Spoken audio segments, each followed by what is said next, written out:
An filɛlibagaw ani an lamɛnbagaw Mali kɔnɔ Mali kɔ kan aw bisimila Duba TV ale ni Rafcom plateforme sanfɛla la ni ye an sigilen Don Kibaru ale kɛnɛ kan sɛbɛlikɛlaw olu kɛlen kɔ ka sɛbɛli kɛ nanzarakan na anw bɛna ka na bamayɛlɛma aw ye an ka bamanankan jɛlen na o b'a jira k'a fɔ min bɛ bɔ anw da o tɛ anw ka ko dilanenw ye o la kunnafoni gafe caman bɛ an bolokɔrɔ bido in na an bɛ a la kumaba dɔw ta ka olu kɔnɔkanw da aw tulo kan. Walasa an balimaw an b'aw ladɔnniya k'a jira k'a fɔ fasiri gafe ni a bɛ fɔ ale ma ko indépendant sɛbɛlikɛbaa ka fɔ la a ko min ye ntɛnɛn don ka dugu jɛ tarata la binganni wale a taara ka ɲɛsin Mali kɛrɛnkɛrɛnnenya protection civile maaw olu ka dagayɔrɔ ma min ye i k'a dɔn k'a fɔ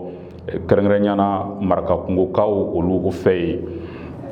Kunnafoniw y'a jira k'a fɔ min ye ka kɛɲɛ ni janvier kalo ale tile 3 kaselakaw fɛ ye min ye marakakungo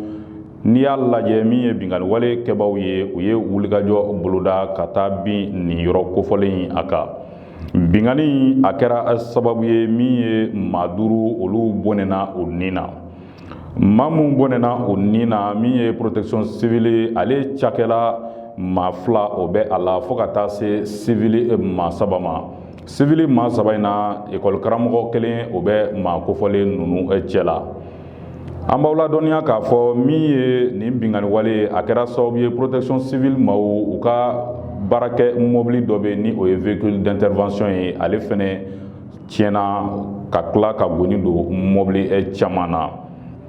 An b'aw ladɔnniya k'a fɔ nin wale in a kɛlen kɔfɛ min ye tiɲɛnikɛla ninnu ye u laban ye boli ale boloda hali n'a y'a sɔrɔ Mali a lakana tigilamaw u tun ye wulikajɔ kɛ ka laban ka wele bila renforcement ka se ka taa nin maa kofɔlen ninnu u dɛmɛ ka se ka jugu ninnu gɛn ka b'u da la. N'an bɔra ye an b'aw ladɔnniya k'a fɔ hali bi ka tali kɛ lakanabaliya ale n'a ka taabolo la kunnafoniw y'a jira k'a fɔ Kayikaw fɛ min ye kari ni o ye anw ka bolimafɛn min bɛ taa ka segin kɛ o 2 bɛ yen dangarila olu fana na Kayi sira kan. Nin dangari a kɛra sababu ye min ye kɛrɛnkɛrɛnnenya na maa caman bɛ yen olu ka bolola nafolo olu kɔni darakiraw la kunnafoniw yɛrɛ y'a jira k'a fɔ nafolo mun darakira a bɛ t'i jɔ CFA wari 1,10,000,000 bɔ ɲɔgɔnko la. Kunnafoniw y'a jira k'a fɔ min ye nin binganni wale kɛbaaw ye ko maa 6 de tun don marifa bɛ u bolo u bɛ motow la u bɛna kari kofɔlen ninnu kan ka maaw bolola nafolow bɛɛ lajɛlen kɔni daraki u la ka laban ka tunu ni u ye. N'an bɔra ye an filɛlibagaw ani an lamɛnbagaw an b'aw ladɔnniya k'a fɔ an bɔra sanyɛlɛma ɲɛnajɛ min na nin waati na ni o ye 31 décembre ye ka tɛmɛ ni protection civile ale ɲɛmaaba ni o ye colonel Adama Jatigi Jara ye ale bɔra tarata don ka laseli kɛ min ye a ka cɛdenw ye wulikajɔ min kɛ lakana hokumu kɔnɔna na ka ɲɛsin 31 kow ma ka olu bugunatigɛw bɛɛ lajɛlen di. O hokumu kɔnɔ Adama Jatigi Jara ale min ye lieutenant colonel ye direction générale de la protection civile la a y'a jira k'a fɔ n'i y'a lajɛ min ye siraban ka kasara 63 o de kɛra ka kɛɲɛ ni 31 ale yɛrɛ don ye. Nin siraban kasara ninnu a kɛra sababu ye maa 85 olu jokina min ye maa 3 olu bɔnɛna o nin na. Wulikajɔ a y'a jira k'a fɔ kɛrɛnkɛrɛnnenya a ka cɛdenw u ka boli kɔnɔna na ani jateminɛw kɔnɔna na u ye wulikajɔ 135 kɛ 31 don wa min ye wulikajɔ kɔnɔna na maa 2 bɛ yen olu furew yira o maa 2 na cɛkɔrɔba dɔ b'a la ale si bɛ taa san 60 la ale fure yira Maɲanbugu jantigilakaw olu fɛ yen nka ale ta tɛ sirabaga kasara ye k'a sababu kɛ jateminɛw y'a jira k'a fɔ ko ale ye a yɛrɛ bɔnɛ a nin na de ni o ye pendaison ye k'i kan gulo. N'an bɔra ye an b'aw ladɔnniya k'a fɔ sɛbɛlikɛbaa ka fɔ la a ko min ye Mali marabaajɛkulu olu kɛlen kɔ ka danganiya ta k'a jira k'a fɔ walasa ka se ka kɔngɔjugu a kɛlɛ ka bɔ Mali kɔnɔ Mali da dumunifɛnw ko a tɛna bɔ ka taa an kɛrɛfɛ jamanaw la ni o ye jamana kɔkanna ye. O hokumu kɔnɔ kunnafoniw carila duwakun kɔnɔna na k'a jira k'a fɔ jaw sira fɛ ko Mali mobili dɔ kun donnen don Mali sumankisɛ la k'i kunda min ye Senegali jamana ka ko mobili a ye accident kɛ dibolikaw fɛ sumankisɛ o de yira mobili in kɔnɔ. An b'aw ladɔnniya k'a fɔ nin kunnafoni a ngalontigiyara Mali a marabaa jɛkulu fɛ ka sababu kɛ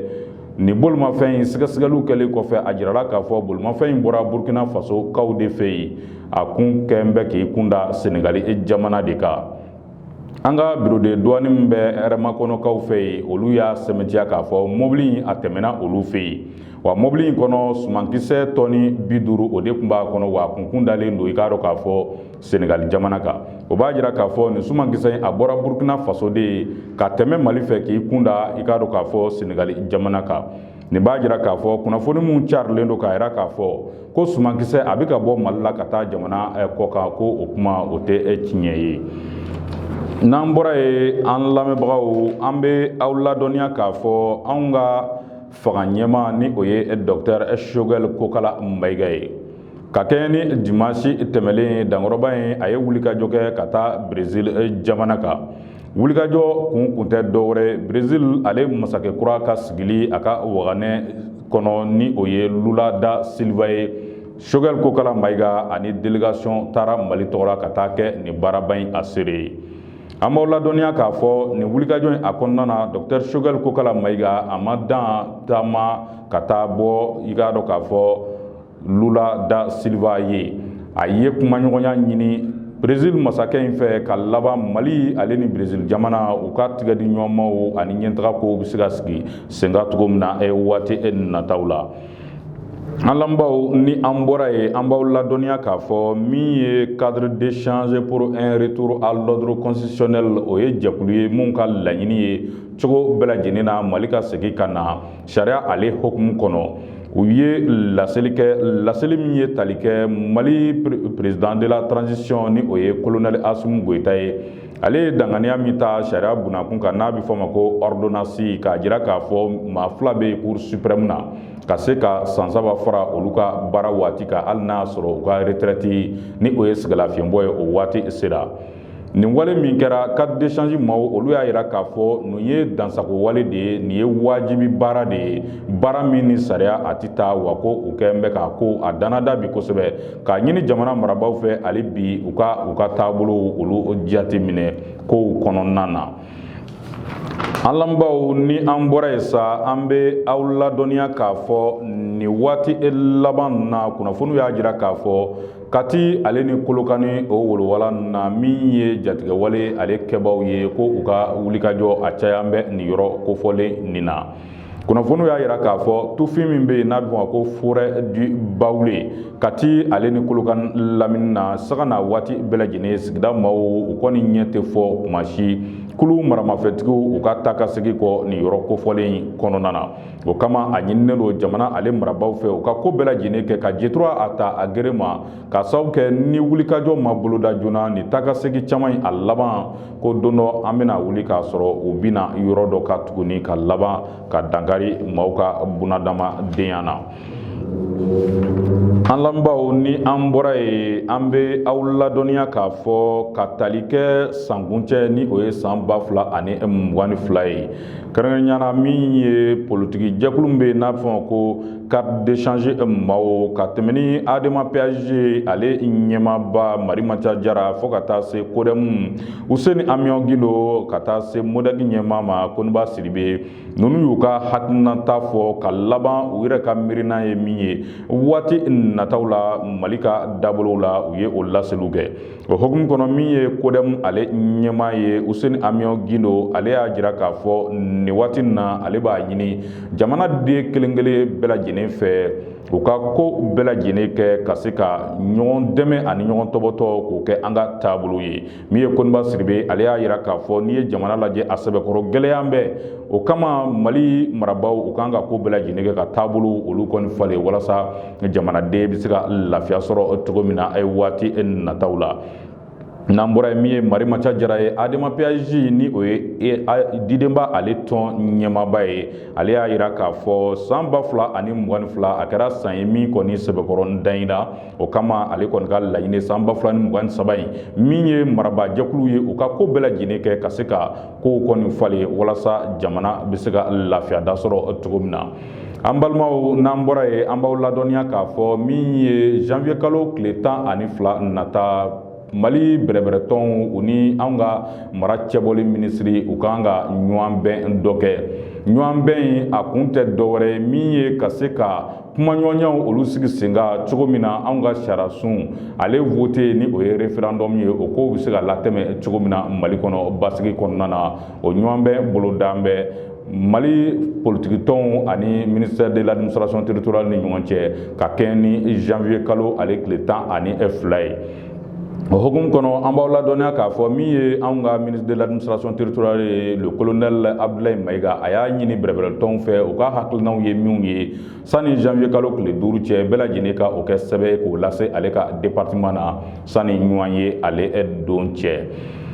An lamɛnbaaw nin bɛ dansigi an ka bido dogobaru labɛnni na o la sani an k'an kɔ don ɲɔgɔn na sankura min daminɛlen don ni o ye san 2023 ye. An b'a ɲini foroba Ala fɛ Ala k'a kɛ hɛrɛ san ye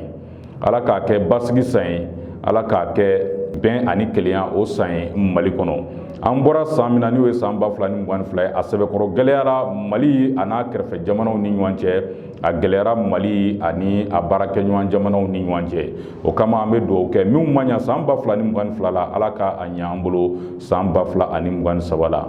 Nin de kun ye bidon dogobaru labɛnnen an sera ka min da aw tulo kan an bɛ k'an bɛ da ɲɔgɔn ye n'Ala ye don wɛrɛ yira an na an na ɲɔgɔn sɔrɔ kunnafoni kura wɛrɛw kɛnɛ kan hakɛto belebele b'an ka fɔliw bɛɛ lajɛlen kan salila rasul